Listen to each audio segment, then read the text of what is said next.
Hello, everybody. Welcome back to another episode of BBBN podcasts. This week was insane.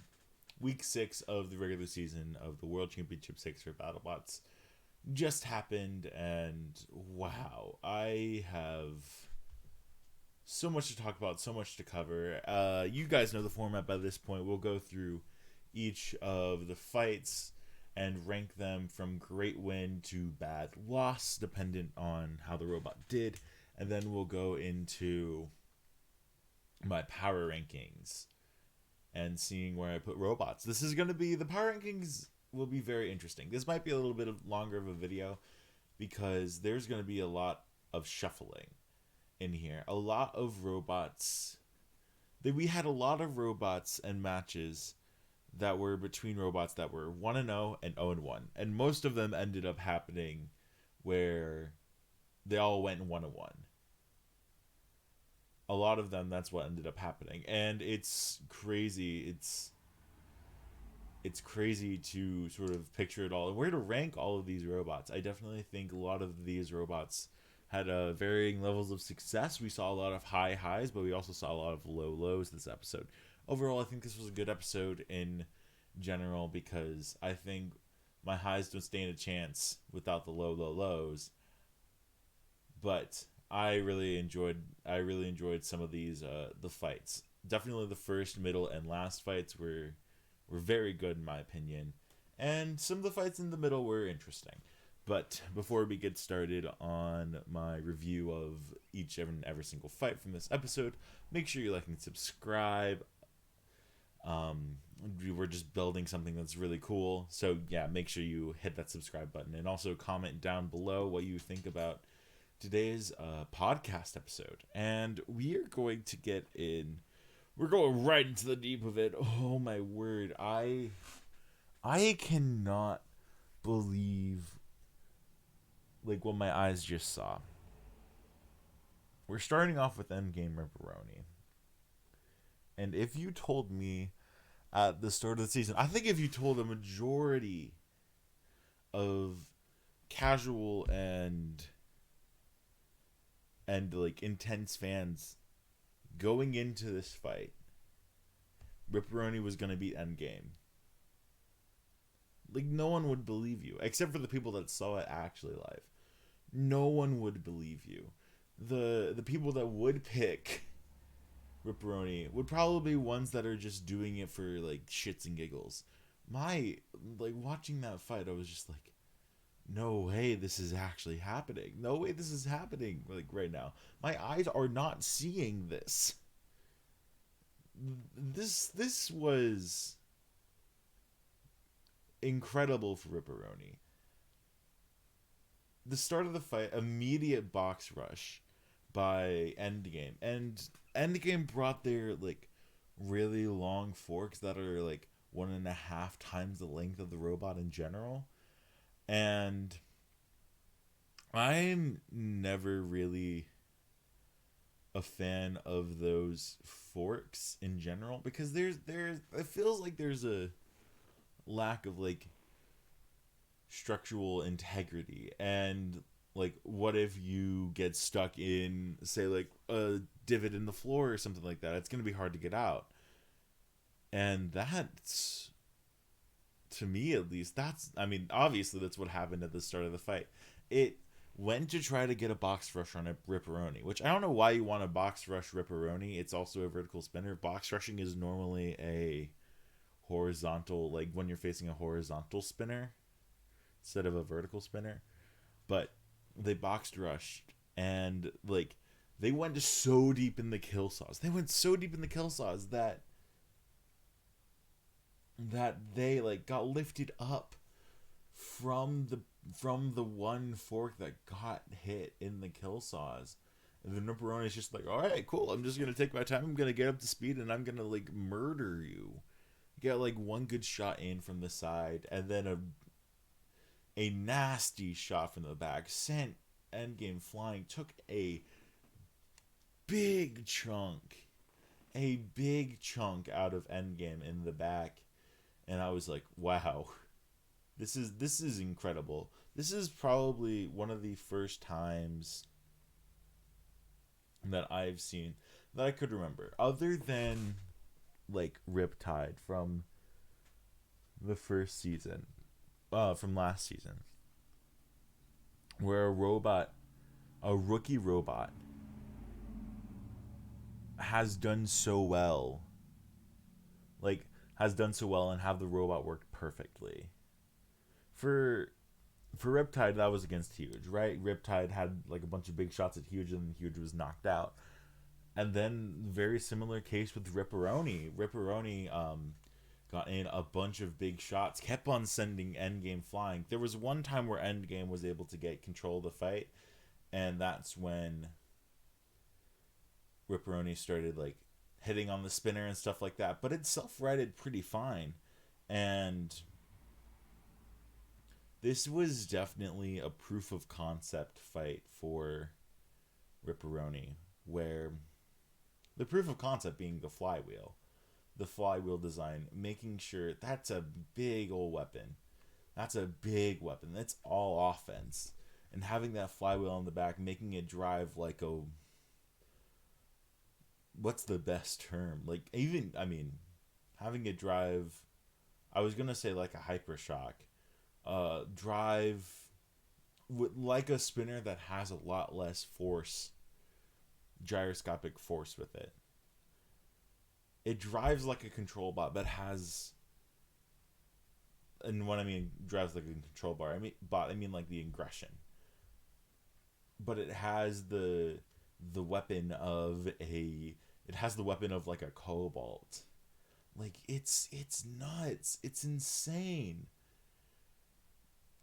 I think it's easy to say that Ripperoni is the best rookie this year, and you have to wonder for Endgame if bringing the long forks were a great idea, because all the long forks were gone within like the first 30 seconds of the fight. Like that, those were immediately gone and like out of the picture right out of the bat. But man, I am still in shock and awe. It's hilarious that it's National Pizza Day,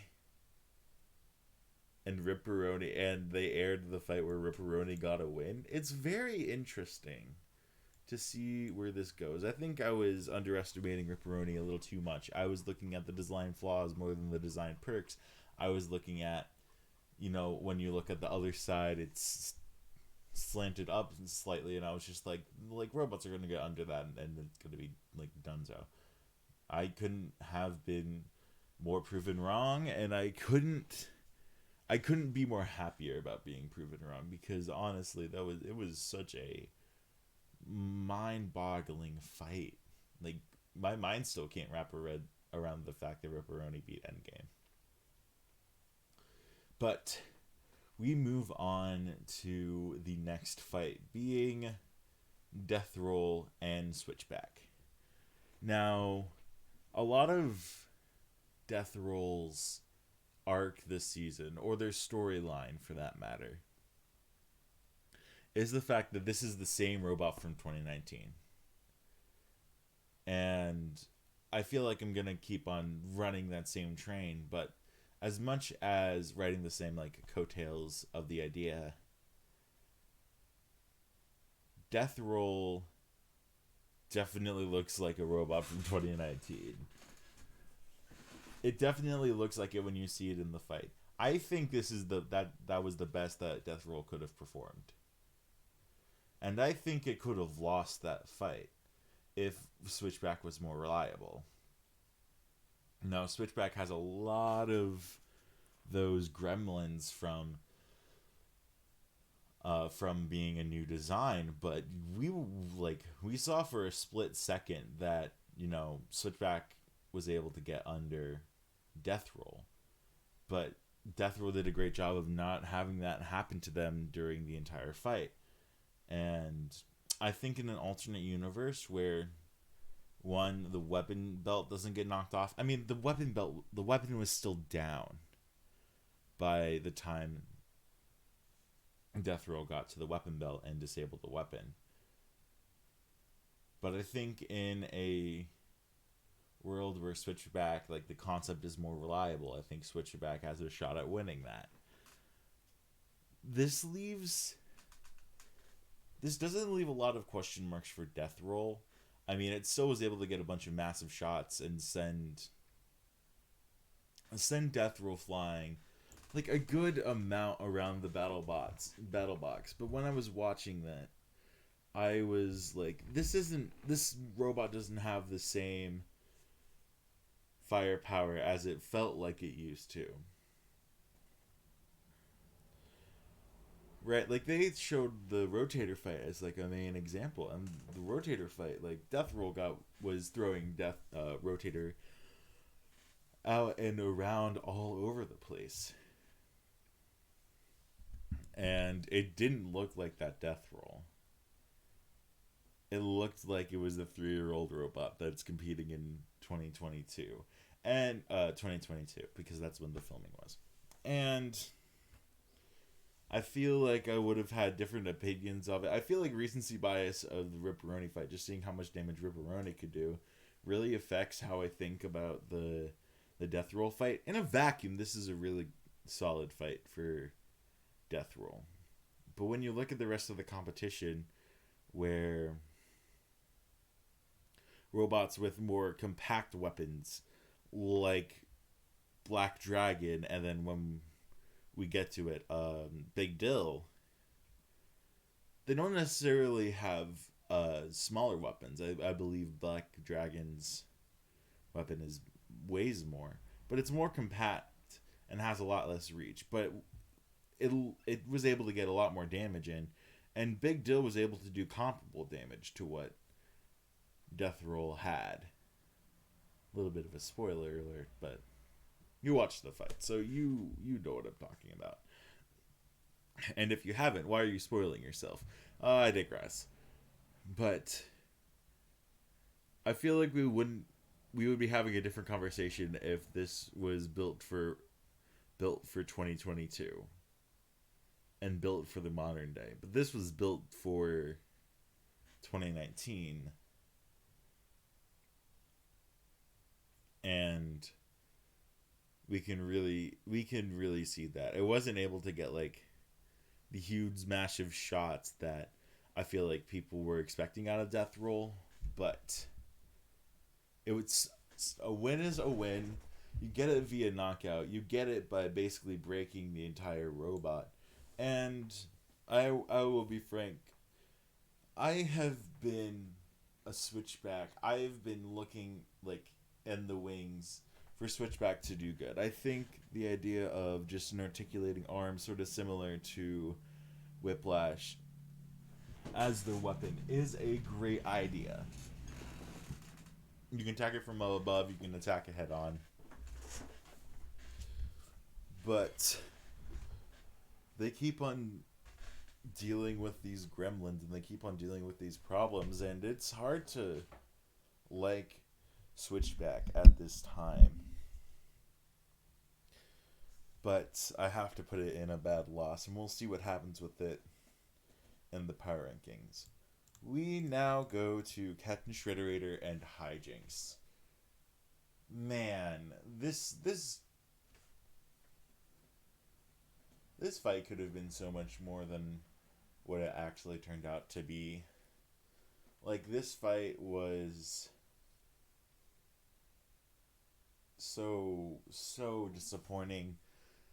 Because when you think about, like, oh man, two horizontal spinners coming after each other. Like, we've had some good fights come out of that. This was not one of those.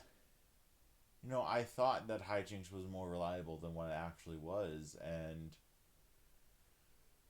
for a time when Captain Shredderator didn't have their weapon spinning up, by the time for that, I thought Hijinks was going to win this fight. I thought Hijinks was going to win this fight. The only way I would have saw Hijinks lose the fight if it stopped working or Shredderator clips a wheel. I think I even said that in a Discord group, and I was just like, you know what? I think a lot of people are not underestimating Captain Shredderator, but this fight was going to be a lot closer than a lot of people expected. Because if Captain Shredderator can get a wheel, like, then Captain Shredderator wins. But I feel like with every passing fight, win or loss, Captain Shredderator is getting more unreliable. Like, you would think that a robot that has been here from the start would be more reliable than this, and it's not necessarily the case. They keep on dealing with their weapons spinning down. They keep on dealing with that. Even in years where, like, they looked good to start. Like last year when it beat Tombstone.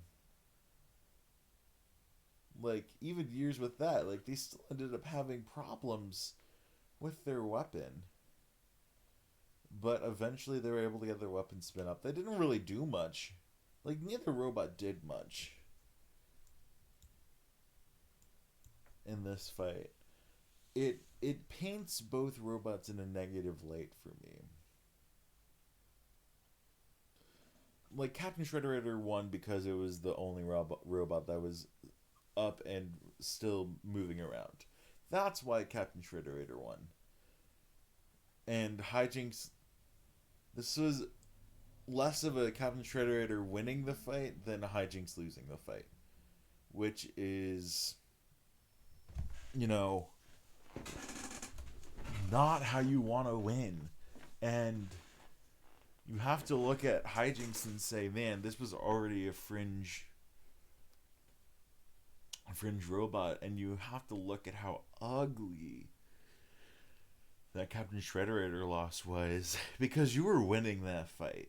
You were 100% winning that fight. And then you choked it. Like, that's the best way I could describe it. But let's move on to more positive pastures. And I don't know why I did that in the accent. Very weird. To more positive pastures, and let's talk about Rotator and Jackpot. Now, I like Rotator. Rotator is very cool. And going into this fight, I was like, you know, I hope they've, like, gotten their weapons spun up, like, their weapons at 100%, and, like, the combination of just using the forks to control a robot and then having the weapon spin up and turning and attacking. That's such a great idea. And then as soon as Victor Soto said that they weren't able to fix their weapon in time and it was only working at 50%, I went, oh no.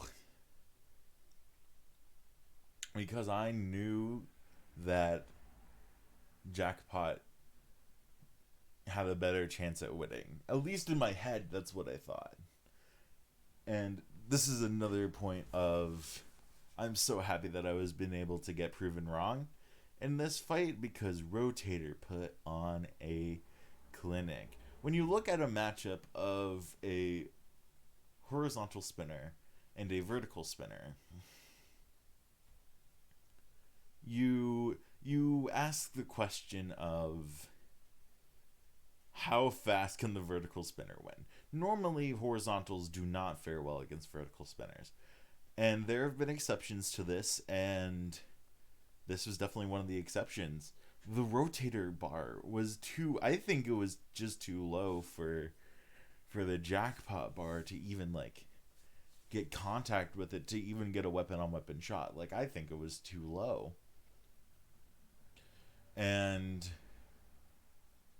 it's really interesting, the designs that the design upgrades. I'm gonna say that in air quotes because they haven't looked very upgradey. Twin Peaks, I think, was the best that you could do. I feel like if you had an actual wedge, then you would be fine. But Twin Peaks having, like, fortified wedges, like, that's a fine idea. That's a good idea. It's not as good as idea as it's not as good of an idea if one of them gets ripped off, like, pretty violently. And, you know, Rotator just went to town, just getting the underbelly, getting some some like picking up some wheels and stuff like that, messing up with the drive and everything, getting a bunch of good solid shots in, and this is a great bounce back win for Rotator from a bot that's in the past been a really good bot. I don't know what's happened with Jackpot.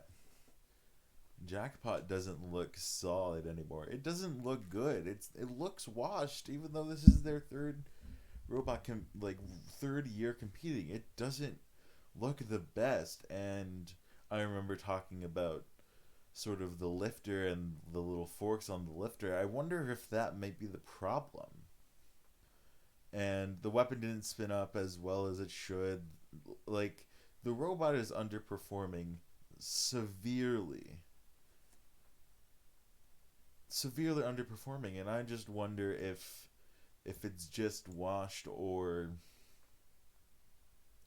if there's something like internally that's going wrong with it.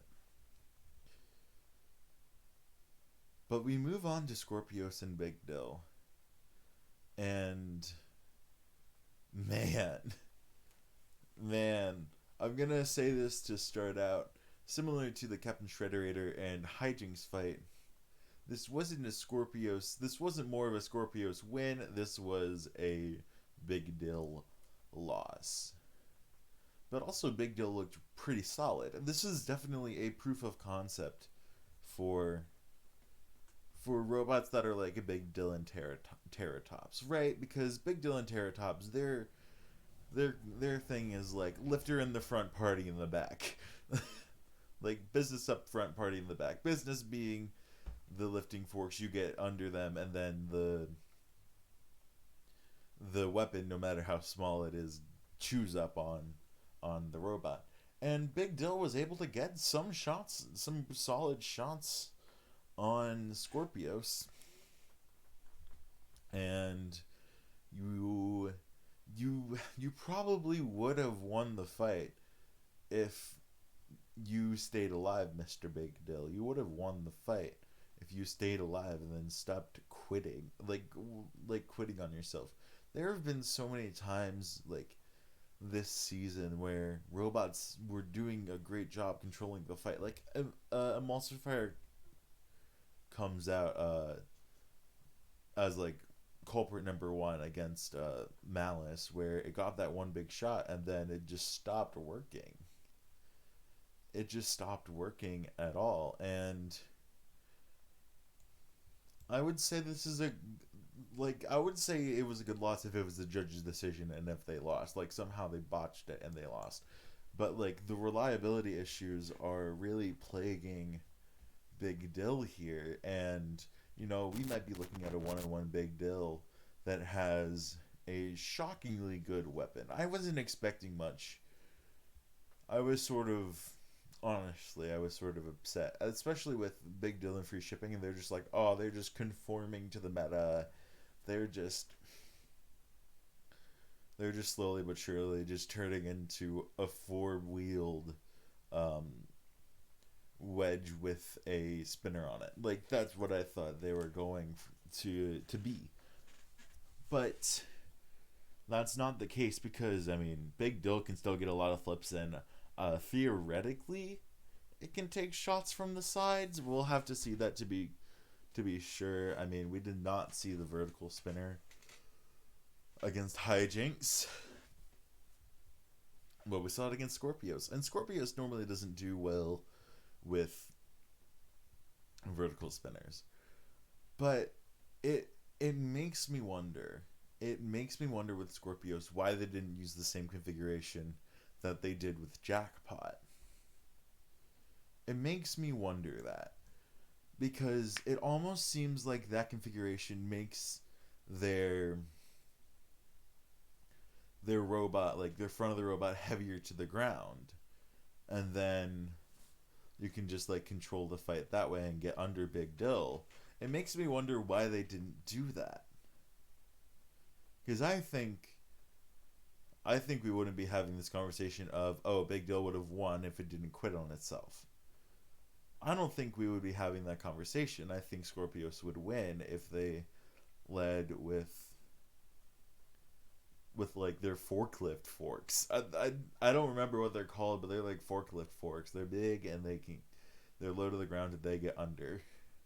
Makes me wonder if they would have won with that. And I'll ask around. I'll see what the answer is, but for why they just went with their normal configuration. But I'll also say that weapon is pretty improved from last time. Like, we're still not talking Saw Blaze level of damage, but the side panel came off. The side panel came off of Big Dill once it was already dead, but the side panel came off, which is at least something you can give Scorpios credit for, but at that point Big Dill was already dead, so if you want to give it credit, cool. I give it a little bit of credit for that fact, but not a ton. We go now to Valkyrie and Banshee. And I'm going to say this, I'm going to preface this. There's two things I want to say. First one being, I think big old Valkyrie is the most disappointing robot. Maybe not even it's a very disappointing robot this season. It's very disappointing seeing it because like I don't know what issues Valkyrie is having, but like drive issues, like it's not being like the aggressive Valkyrie we know and love. It's almost just sitting there and just saying, hey, if you come here, I have a nasty spinner. Ooh. And then Banshee was like, oh, I'm so scared. I'm going to do it anyways. And then, Banshee won the fight. I don't mind the concept of the fork, the long fork. I think the problem ends up being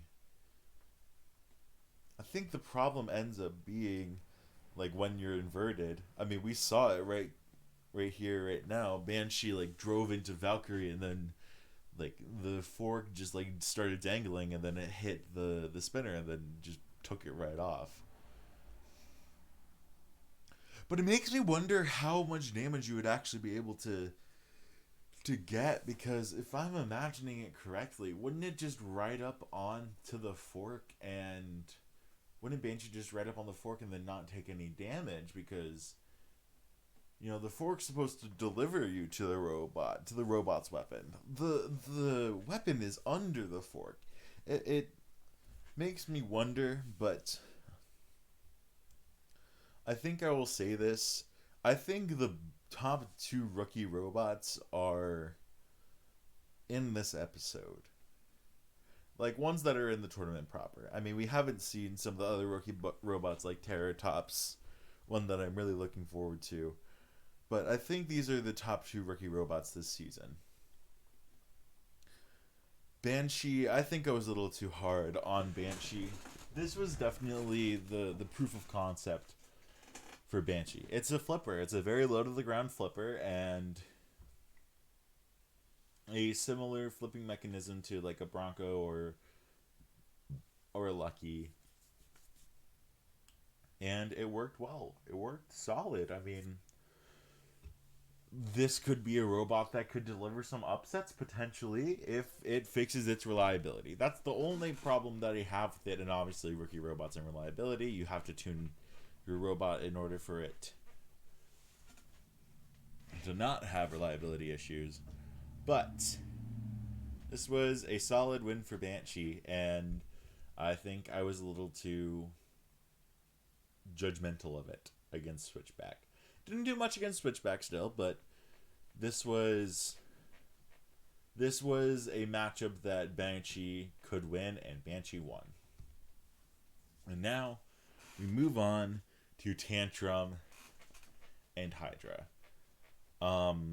It finally gets put to rest. It finally gets put to rest.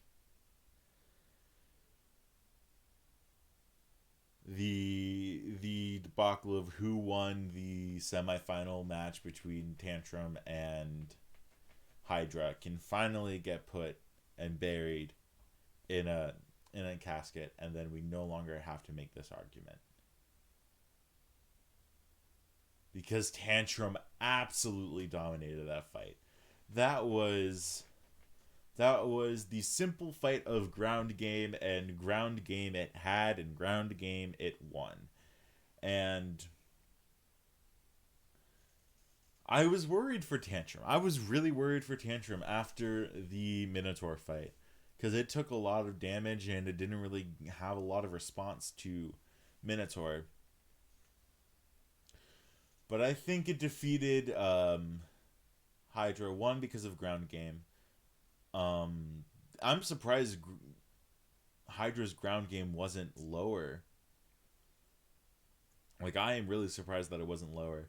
I mean, we've seen robots get under Hydra before. I mean, you can think about Whiplash, first of all, as robots that have been able to get under it. And then also Endgame has been able to get under it.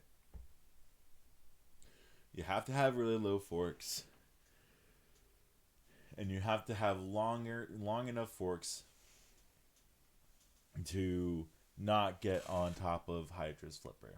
And Tantrum won the same way. Well, Tantrum beat Hydra the same way that it did against Witch Doctor in the championship. Rewatch the replays. You can see that there was one specific shot that peeled up Hydra's bottom armor. You can look at it. It's not as obvious as it was in the Witch Doctor fight, but that is what KO'd Hydra. That weapon still has the power that it needs to get off those sort of shots that get off like the side paneling and the wedgelets and stuff like that. And most importantly, it still has enough power to peel under the bottom robot to the bottom panel and get the robot high centered. Just like how it beat Witch Doctor, that's how it beat Hydra. And I even think that if it didn't get that KO, that it probably would have won the judge's decision, because ground game is such an important part, and Tantrum proved their ground game was good in this fight. And honestly, this was a must-win fight, because if you go 0-2, you go 0-2, and then your next fight is Blip. And not saying Blip is a bad robot, not saying Blip is a good robot.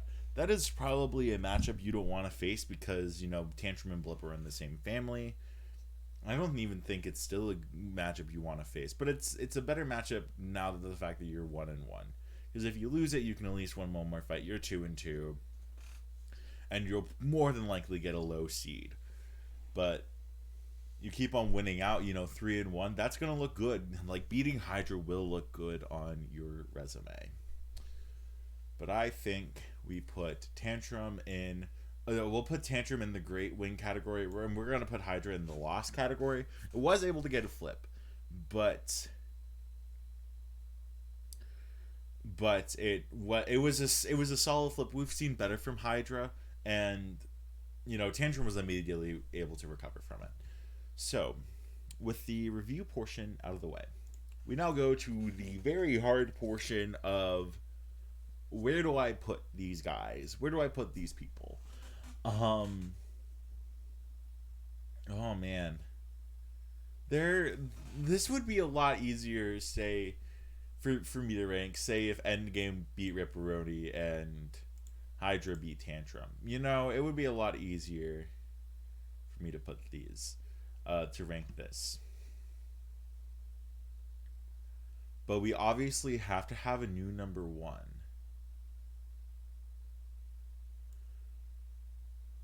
And I think Witch Doctor does, in fact, take that number one spot. Minotaur moves up to number 2.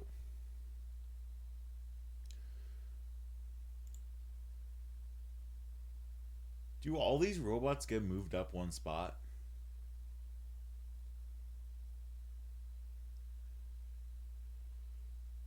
I think they do. I think all these robots, including Quantum, get moved up 2 spots. This might be changed because honestly, I do think Endgame and Tantrum could probably beat Quantum and Claw Viper, but that is a very close matchup for either one of them. So, oh man, this makes a decision a lot harder. I do think Tantrum deserves to go from 15 to 11. I think it deserves that. It deserves that. I think we put Hypershock at 12.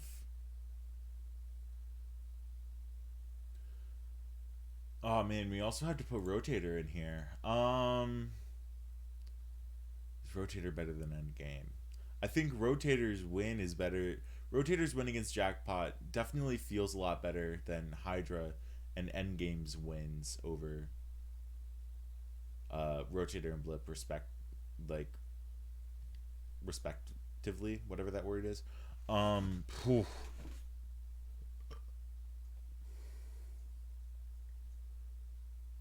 Mm, this is tough. This is hard.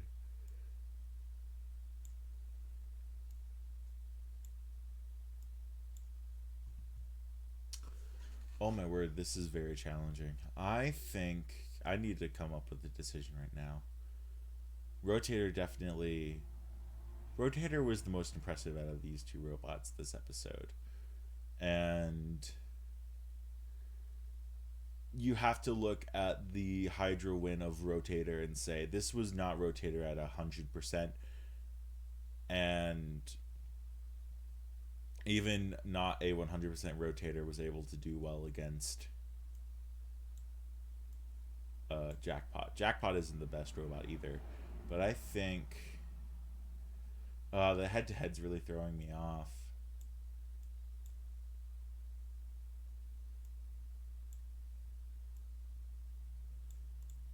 I think Endgame at 13, Hydra at 14, Rotator at 15.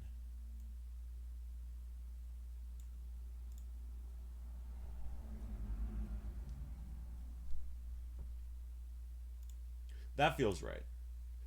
That feels right. It's weird putting a 2-0 team under all of these 1-1 teams, but I feel like the difference between the Scorpioses and Scorpios' 2 wins versus some of these 1-win teams. A lot of these 1-win teams had very dominant 1-wins, but Scorpios. I mean, it did have a dominant win against Jackpot too. Not get me wrong. That is not what I'm trying to project here.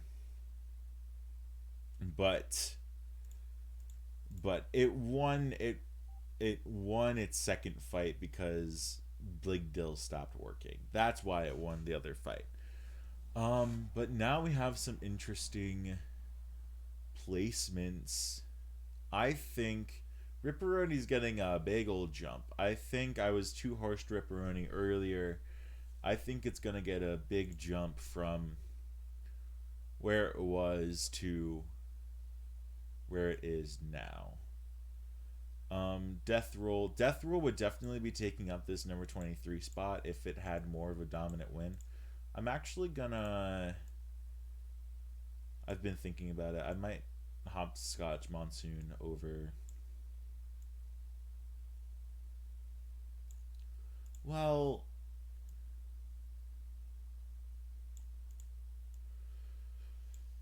yeah, I think Death Roll didn't. I think Death Roll did enough to warrant getting over Monsoon and Shatter. I think they did enough for that. Now, maybe they did enough to get over Bloodsport too, but that is a different time for a different mind. Gruff gets moved up. Free shipping probably gets moved up. Free shipping and overhaul probably get moved up here. And then, oh man. I think Banshee's gonna be another big mover. I think we'll put Banshee at number 33 for now. Valkyrie wasn't impressive. None of the thing is like these robots, these last robots that are 101, their wins weren't impressive and their losses had a lot worse to it than what we think.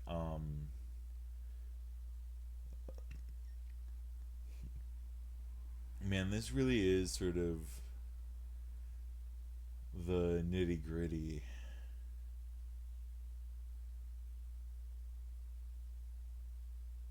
Huh. I think I know where I want to put Captain Shredderator though, so I think we'll put him there. Oh, I need to put these numbers in. Alright, do that real quick.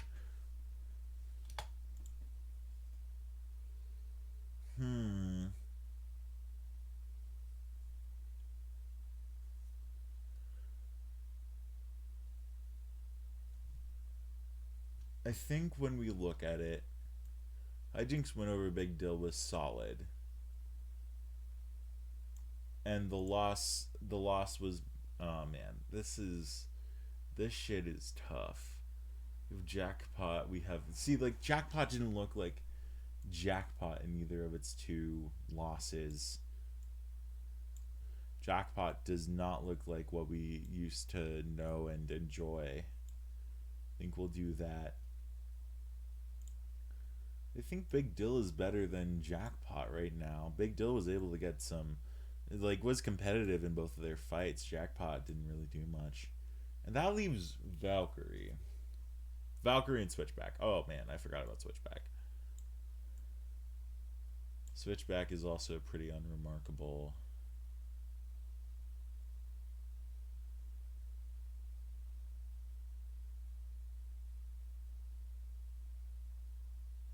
Switchback and Valkyrie have been very unremarkable.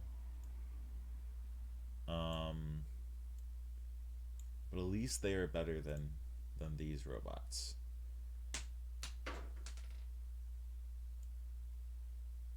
I think for now I'm gonna give Switchback I'm gonna give Valkyrie the edge over Switchback. Actually, I'm gonna move Malice down. Put Valkyrie there. I think this is a good ranking. I believe this is a very solid ranking. Our top 10 are full of undefeated robots that have looked dominant in their fights that they have had. Very dominant for sure. Then you have these the next 6 spots. Yeah, 1, 2, 3, 4. Yeah, we have the next 6 spots filled with robots that have had one loss that was pretty bad loss. Not pretty bad loss, like a decently competitive losses, but they're still, very strong and very good robots. Like Tantrum, Hypershock, Endgame, Hydra, Rotator, and Mad Catter. Scorpios was number 16 and goes down to 17. I think it's just because some of the robots that were below it just hopscotched it, and 2 of its wins that it had weren't the most impressive. I will say I do think I'm gonna move Beta lower. If you watch the Green Square Talks BattleBots, there were some good opinions on why Beta should be lower, and I will hereby it. So Fusion, Lockjaw, Ripperoni, all robots had very decent to solid wins, and for Fusion and Lockjaw, like their losses, they were competitive losses, along with Ripperoni too. But Ripperoni is our highest ranking robot, and probably so far our biggest mover. It moved up 24 spots. I feel like I was judging Ripperoni a little too much. Beta at 21, Rotator at 22, Death Roll getting a nice bounce back win. Would like to see a little bit more power from Death Roll, but they nest at 23. 24 and 25 are Shatter and Monsoon, 2 robots that had one very decent loss, very solid loss, and I'm looking forward to see where it goes. Lucky could be argued that it could be higher, and that's an argument that I would hear. And yeah, we have these 3 robots that are good robots in Blip, Whiplash, and Ribot, but are not living up to expectation, living up to the hype. Then we have Gruffin free shipping, 2 good control bots, along with Overhaul, 3 great control bots that are rounding out the top 32. We have Banshee that's on the bubble. I feel like I was also harshing him a little too much, being a little bit too critical of Banshee. Hijinks, Kraken, Valkyrie, Malice, all of these returning robots that I feel like that are underperforming. We can throw Jackpot in there and Gigabyte that are underperforming. And yeah, that's my list. You can pause it at any point just to looking at these rankings. But thank you so much for watching. Make sure you like and subscribe and comment and let me know what you think of my power rankings and what you would change. Any sort of type of constructive criticism or feedback is welcome. And thank you so much for watching and have yourself a great day.